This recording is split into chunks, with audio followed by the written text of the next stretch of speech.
And I'm sure you didn't ask a question, you just give us words of advice and wisdom. Sam Karis, could you have the microphone now? And Queen J, then Sam Karis. Queen J?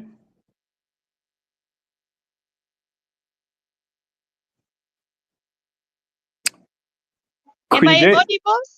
Yes, Queen J. Hi, Neto. Thanks so much for this opportunity. Mine goes to the president. One is on the unconstitutionality of the parliament. One, our members of assembly have failed to deliver, and this can be demonstrated in court. And number two, they have engaged in acts of corruption and arrogance. Various key bills that have been passed by this parliament have failed. For example, today, social health insurance fund has been brought down. We had the finance bill that was again brought down. And I think on the basis, my question is there a way we can follow, a legal way that we can follow in court and declare the parliament unconstitutional, probably by vote of no confidence, because it is us, the people, that put these people in place. For the last 2 years, they have not delivered. Should we continue as Kenyan citizens in carrying salaries to a people and a group that is not delivering to Kenyans? Number two, we have the issue of the massacres that have been ongoing. Basically, for us to move forward, I like what the president has done, but I think I'm looking at it and it is not likely to bear any fruits, NATO, because we need overall change of leadership, and this cannot be achieved through the very assembly that we have, which is incompetent and has all those factors that we need a government that has goodwill, including the presidency and the vice presidency. So should we continue incurring for the next 3 years costs of paying the members of the National Assembly while knowing too well that they also know their fate? When they come back to us, they will not be re-elected. So what is the legal procedure? What is the legal procedure that we can follow to have them out so that we can inject a leadership that has goodwill and understands where we are coming from and what we want? Because unless we do that through the judiciary. Over to you, Neto. Thank you very much, Queen Jay. I'm sure that question that you ask is really the core context of our conversation this evening. And I'm sure the president in his summary, when he draws the conclusions, will actually be helping us tie those loose ends. Mr. President, if it's okay with you, I'm proposing that we end the call at 6 o'clock so that we give a few more people, because I'm seeing lots of requests. Is that okay with you, that we stop at 6 o'clock? 6 o'clock is fine. We can go. Perfect. Okay, perfect, Mr. President. Then I can give a few more people then a chance to speak. Adala C, I see your hand there. Adala, please go ahead.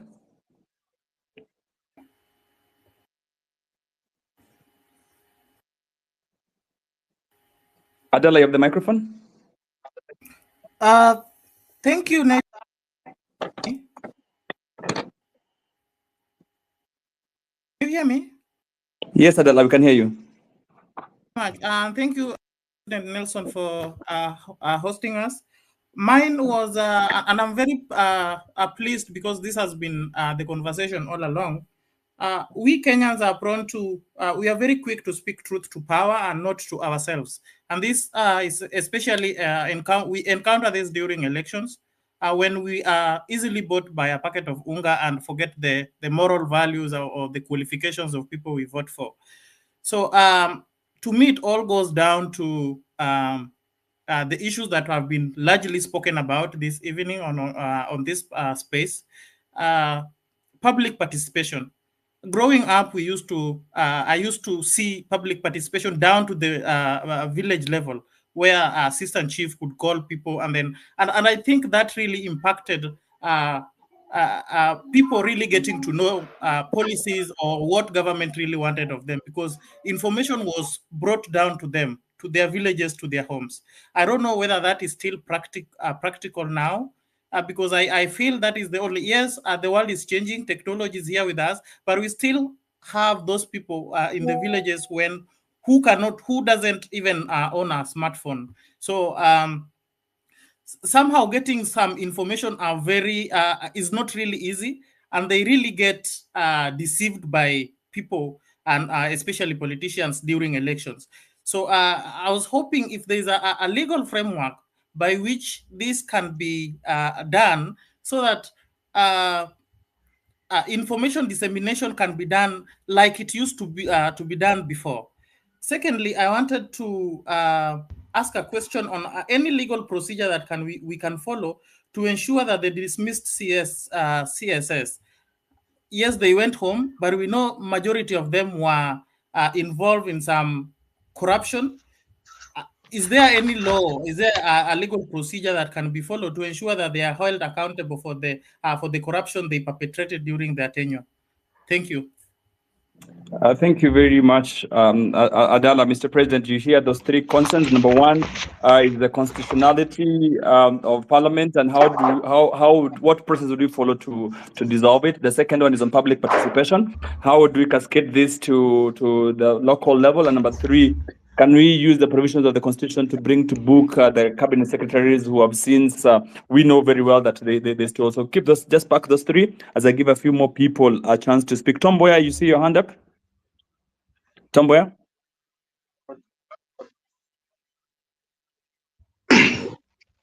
Hello, Kenyans. Yes, Tom Boya. Thank you for the opportunity. Thank you for the opportunity. I'm happy to find myself among experienced people. Nelson Harvey, former LSK president, Agostino Neto, the competent former MP of Ndiwa constituency. Well, going specific to the topic of today, dissolve unconstitutional parliament or recall your MP. I'm going to be specific to this. I think up to this point, we are already in agreement that we need the parliament either to be dissolved or to recall the MPs. The reason I'm saying this is because we had already known that the parliament failed in their duty. So we decided to go by the Article 1 of the Constitution, whereby power to the people. We are currently exercising our sovereign power. Through this pressure that we exercised by protest, the president has already been acting. Up to this point, I really believe that we should not have a question of whether or not to recall the MPs. The reasons are many. Incompetence, total breach of Article 73 of the Constitution, talking about their responsibilities. Three major reasons: disobedience to the court orders and issues of gender. So going forward, I'll just advise us that we really need to keep the pressure on. We really need to keep the pressure on. It is no longer about legislation, in my opinion, because we've given even the president, the executive, and the legislature to act according to the Constitution. They have consistently breached that Constitution. If we want to go to start thinking on about the right route on how to approach the issue of dissolving the parliament or recalling our MPs, then we are again losing it. We are really losing it. At this point, we must keep on the pressure. I like a suggestion, for example, which was aimed at just giving the movement more energy. A suggestion that we write at least 10 million letters. That is possible, and it is something that we can just pick up and run with. Apart from that, the president, by the time he was dissolving the cabinet, did we even ask ourselves, so after dissolving, what next? Constitutional crisis. I believe the issue of constitutional crisis should not be here right now, because when someone slaps you, you don't ask yourself, now, if I beat them back, now what will happen? These people have proved, the leaders have proved that they have slapped us on the face. Corruption is on a high notch. We are poor. A lot of Kenyans are very poor. We cannot even afford our meals. We cannot afford to pay our house rents or to have land to build our houses.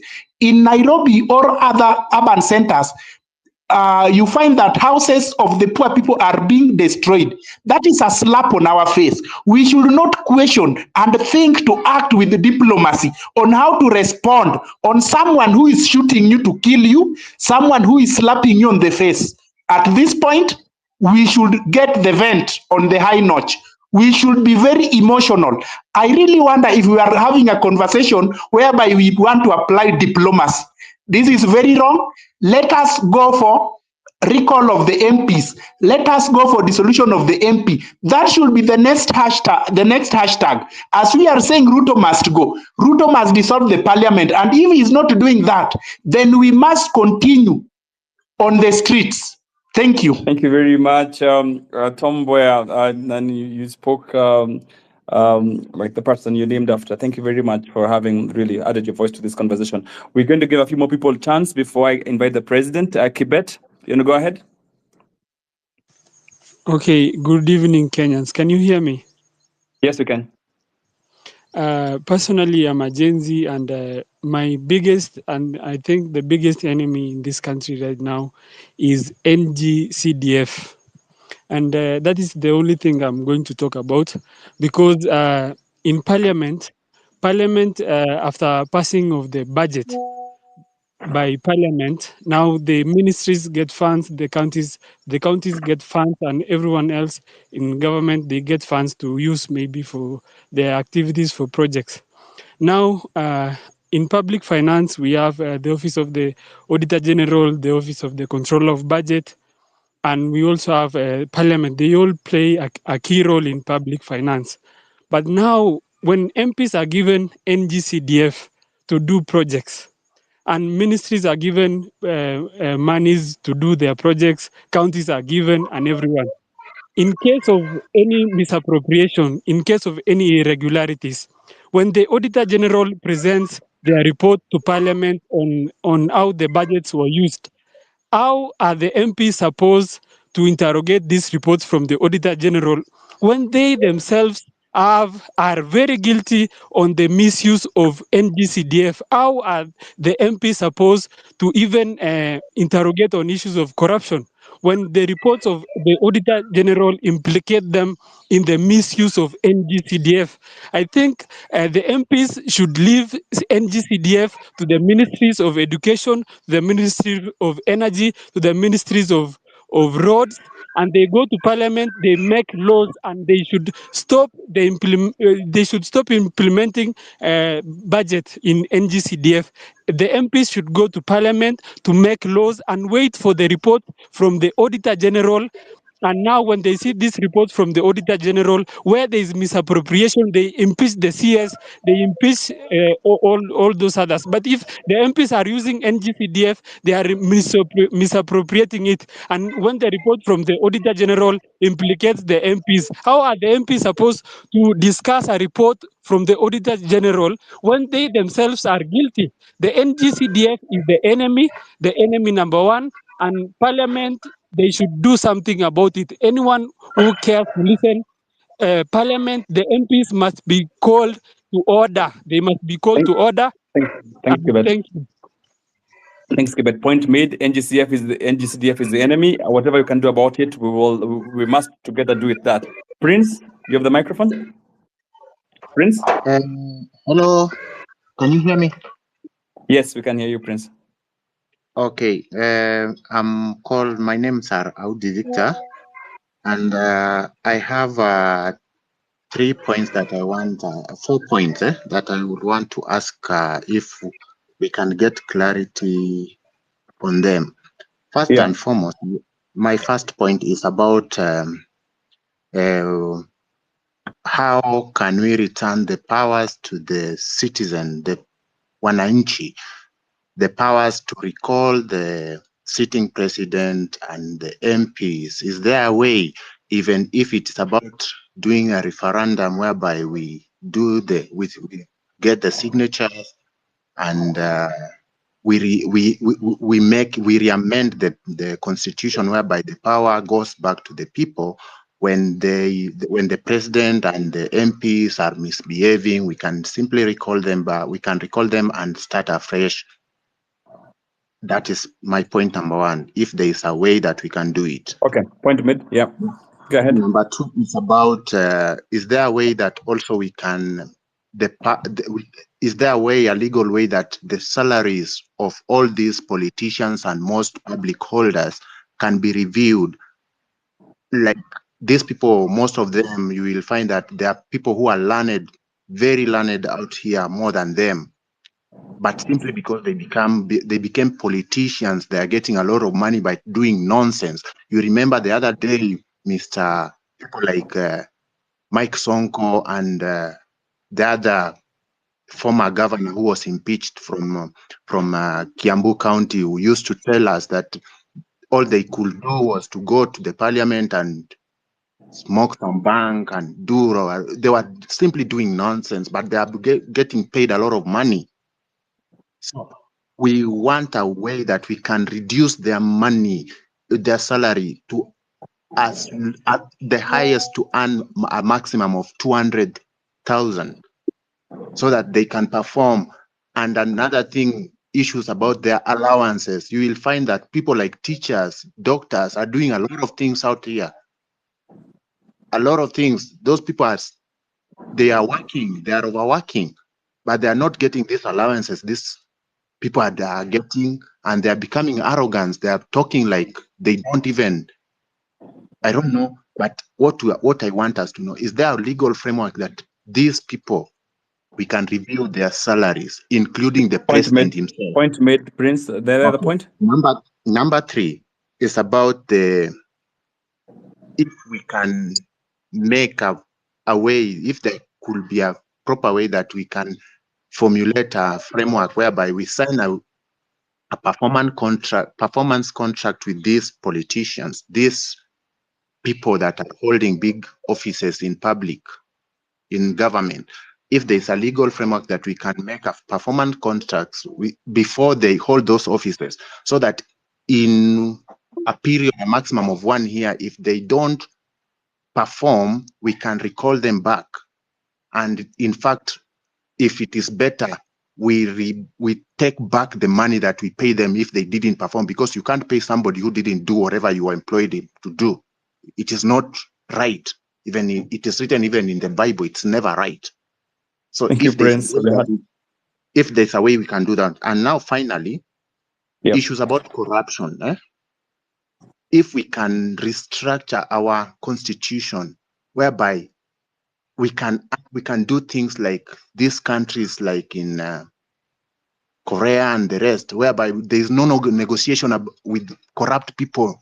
Those people who are, you understand, like in situation like in public health, like health, the people who are stealing money there, and mothers are dying in hospitals there. Why do we need to even to reason with such kind of people? If we can find a way that we can restructure all these sharias in Kenya, whereby if you have been caught with corruption, there are no proper negotiation with you. So long as it is proven that you are part and parcel of the corrupt team, you are supposed to either to be prosecuted and you are supposed just to rot in jail. That kind of thing. Thank you. Those are my points. You raised 3 questions. One with regard to reviewing the salary of politicians, performance contracting for politicians, and restricting the anti-corruption law. We will get back to you, and the president will respond to them. Sylvia, I see your hand up. Please go ahead. And we're just about to give the last set of speakers. Yes, Sylvia. Thank you. I had earlier asked about Parliament, and then now I had forgotten one question. So this question is about the political parties and how they influence how we vote. The president was saying that it's our mistake that we vote incompetent people and all that. But in real sense, you can find a very good person, but if maybe this person chooses to stand alone, those like other big political parties will come and maybe through their actions or their influence, this person that you prefer may not stand a chance. They will opt to join those big political parties, which now have a leader. And then after you voted for them, they are good people, but when they get there, they are influenced by their party leaders. And then they also fear to now serve freely because of the disciplinary actions that their party can impose on them.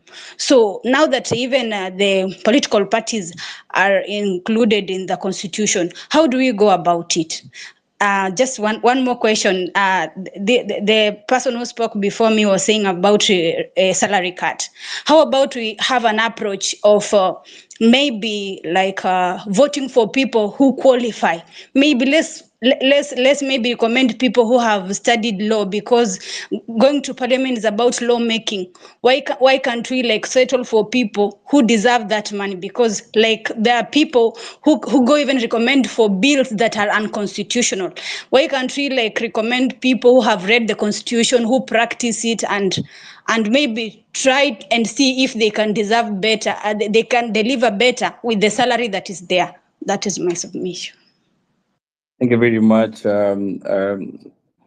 Sylvia. I just want to take you on the last one, that, lawmaking incorporates the entire society. Lawmaking requires farmers, witch doctors, night runners, nurses, everyone else. So lawmaking is a whole body corpus, just not just for lawyers. So we need various ideas. But yes, I hear you. The people we send to the House of Parliament should be people who deserve the salary. Peter, you have the microphone, and then I give the chance to the president to respond to a couple of the questions. Peter? In case Peter is far, Dylan Ben? Okay, Peter, go ahead. Yes, thanks, Peter.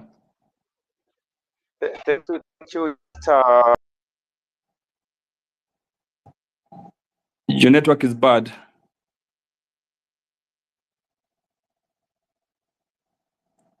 Peter, can you hear us? I think we've lost him. Dylan Ben? Dylan Ben? Dylan Ben? Yes. Dylan, please go ahead. Yeah, thank you so much, Bonaneto. My question, we have realized the MPs are failing in their duties. They have not done what we expect them to do. They have been passing bad bills. They are being compromised so that they pass bad bills. So basically, we should not give them time, another year or another month. We want you people to guide us as Kenyans. We agree on the best way we can do to recall these MPs so that they may know what they're supposed to be doing. Most of the MPs still believe that Kenyans are ignorant, and they have been lying to us a lot. We don't want to be lied to. Like last night, I was engaging a certain MP in my region who wanted to make people believe that the GNC thing is a tribal-based. He was giving it a tribal connotation, that we were trying to fight for a given tribe, and he was trying to discourage youth from a certain community. The community which is always believed to be demonstrating. They were being discouraged not to join the GNC thing because they were being misused, or they were being used to achieve the political goal of a given tribe. And we have told them the GNC thing is tribeless. It is leaderless. Kenyans are crying, and all of us, all Kenyans across the political divide, across the tribal divide, we are not happy with what they have done. I believe the parliamentarians have failed, and it is high time we recall them so that maybe next time whoever will be voted in as an MP will know that the electorates are enlightened and they really want to get people who can go and represent them well without lying and cheating people about what they are doing in parliament. I don't know what we can do. That is why we want guidance. Thank you very much. We want guidance on how this is. Thank you very much, Dylan. Thank you very much. That's part of the conversations we're having on this particular call. Melvin, do you want to speak? Melvin? I'd just like us to wrap it up, so I want to give it to you, Melvin, and then give it to the president. Thank you, Neto. Thank you to our participants. This was really good. And I just want to let each and everyone here know, and please spread the word. I know we've been told and we've decided that we are the official opposition in this country. This is not going to be easy. We're not going to get justice in 2 weeks. We're not going to get justice in 2 days. But we cannot relent. The parliament, executive, judiciary, we have to hold them accountable every single time for the remaining time. And for those of us who think that, maybe relent a bit because they're doing this the right way, or maybe because they dissolved the executive, there's a lot of rot in parliament. And if parliament cannot work for us, then it better go. These are the people's representatives. I don't know why I elected somebody to represent me, but I cannot work, I cannot study. I'm always on the road. I'm always, keeping an eye on something. So if these people cannot work for us, then they better go. And just as we've talked about unconstitutionality of the parliament and the laws that it passes and it will keep passing, we have to keep an eye on that. And I think the lawyers will be in court. We cannot continue to operate on laws that have been enacted by an unconstitutional parliament. So keep your eye there. But what we are doing so far is good. At least we are recording a few wins, but we need to go all the way. We need a complete overhaul in the system. So yeah, keep going. And I hope every day you keep reciting Article 1 of the Constitution. Thank you for the time. Thank you, Mr. President, and have a good weekend. Thank you very much, Melvin. Colleagues, fellow Kenyans, I think it's been very interesting hearing you and conversing on this particular conversation on dissolving the unconstitutional parliament or recall of your members of parliament. A couple of things that you raised, which actually were not part of this conversation, but I think are key, is, one, the declaration of laws that have since been passed by this unconstitutional parliament, going to court and declaring them unconstitutional. And I really think that's a good pressure point. We can really focus there as well. Number two is, the need to constantly exercise sovereignty directly. The third point was on accountability and the need to making sure that the various arms of government are held accountable. There was a very good point on over-representation. I mean, as someone really thinks that, having the governors, having the senators and everyone else, that over-representation is something that we really need to configure and think through. The issue of corruption has been flagged off very many times, and I think part of the conversations we'll be having over the next couple of weeks, and I think we'll be speaking to the president, is some of these things that you actually raised, and the legislative proposals. How then do we originate legislative proposals? What needs to be the system? What needs to be the process? Please mute your microphone, someone. And then lastly was the issue of the NG-CDF, which is creating opaque oversight in the Houses of Parliament. So some of the issues that you flagged, I think, are useful for us in terms of helping plan the next conversations forward. But because we're running out of time, I'd like to give the President a chance to, one, respond to the couple of issues that were raised. There were like 10 or so questions. I'd like him to situate and respond to them, but also try to help us focus the way forward with regard to the topic that we're discussing today. Mr. President, you're welcome. Thank you, PL and Melvin, my co-host. Thank you, friends, ladies and gentlemen, who found time to attend to this important discourse. It is the People's Assembly. And indeed, it should be. To quote that gentleman who was engaging, what is the name of the chairman of ODM, that gentleman? He was being engaged. So he said, the people may exercise their sovereign power either directly or through their democratically elected representatives.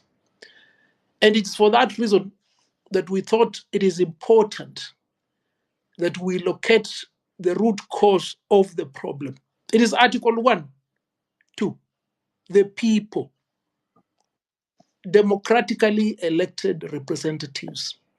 Your problem, if you look at it more thoroughly, is the people you elected, the senator and the member of National Assembly.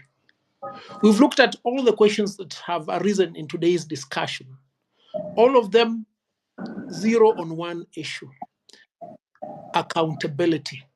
I think everybody will go home saying we lack accountability on the members of the National Assembly and the Senate. Because if there was accountability, there is no way they will have been making all these bad laws, which every Friday are being declared null and void. There will be no way they will have approved a segment of the appointive officers in the executive whose only work is to order the killing of children, boys and girls, and hide them in quarries. Way forward from what we've gathered here is that we have two options. We either dissolve the unconstitutional parliament or recall your MP. I think we have seen of the two options available, there is one which will achieve maximum results. It is one that resonates with the idea that the young generation has pushed, attaining so many milestones within a period of less than a month. Why do we therefore say this is our clarion call? Mr. President, please dissolve parliament. There is an advisory. The rest of the things that we have identified will follow. This will not be the first. This will not be the last. It is one of the many engagements that we must have to ensure that this goal is achieved. May I thank you most sincerely. I wish you a good evening and a good weekend ahead. Let us exercise our sovereign power lawfully, constitutionally. We will attain much more than we have right now. Thank you. Thank you, Mr. President.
My question is, what happened after the ruling that had been made by the Dr. Alfred Mutua. Supreme Court So on the him, 8th it of is very August important for 2022 him to be in a suit to that remain was there.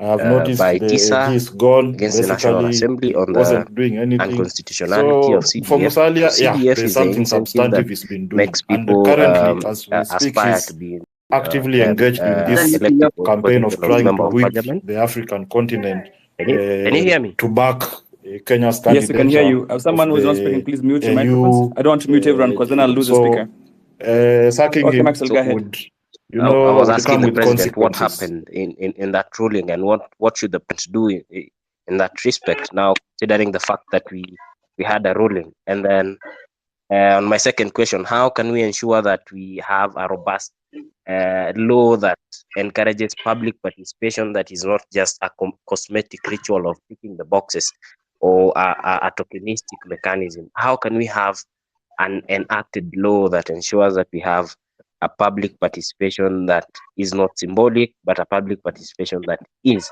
in the sense of that word, public participation? And on my opinion, I think we should first ensure that there is an IEBC in place, so that of dissolving the parliament pursuant to the advisory that had been given by CJ Maraga.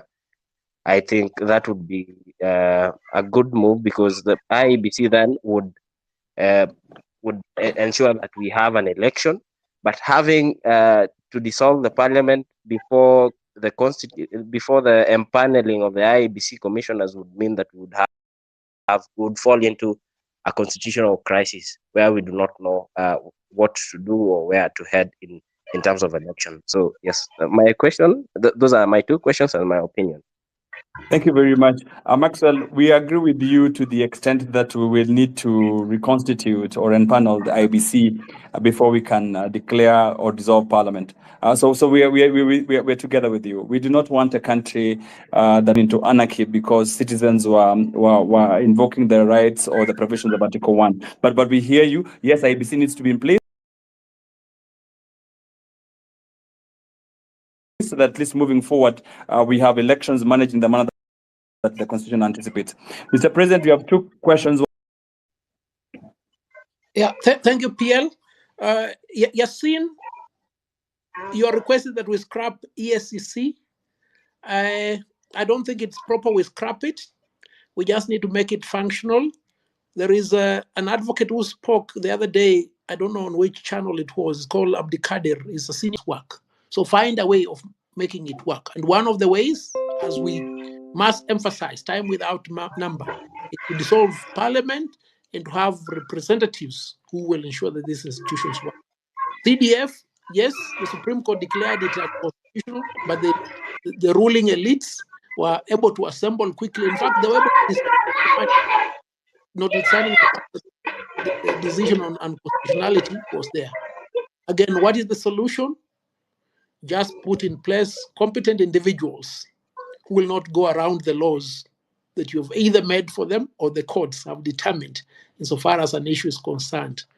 I think the other one was on public participation. The same principle will apply. If you have good people to make good laws for you, you'll definitely end up with good laws to enable meaningful participation on any issue that requires people's involvement. Thank you very much, President. Melvin, do you want to say something before I give the next two speakers? Melvin? I'm just making sure that the Gen Z voice is also doing a lot of legal advisory. Araha, you have the microphone? Araha, and then Queen J. Araha? Hi, Neto. Thank you so much. This is actually Commissioner Abdi, one of the drafters of the Kenyan Constitution 2010. And I remember you very well. You are an MP. I think you inherited that seat from someone else, the late, I think. And all I remember about you was that you are very decent, very humble. And I worked with you in several meetings. I think we are in a very pivotal moment in our country. And you know, the future of this country actually belongs to the Gen Zs, not you, not Nelson, not myself. It's our children. And Sudan, we don't want to go. And I'm impressed so far the achievements of the Gen Zs. We have no spare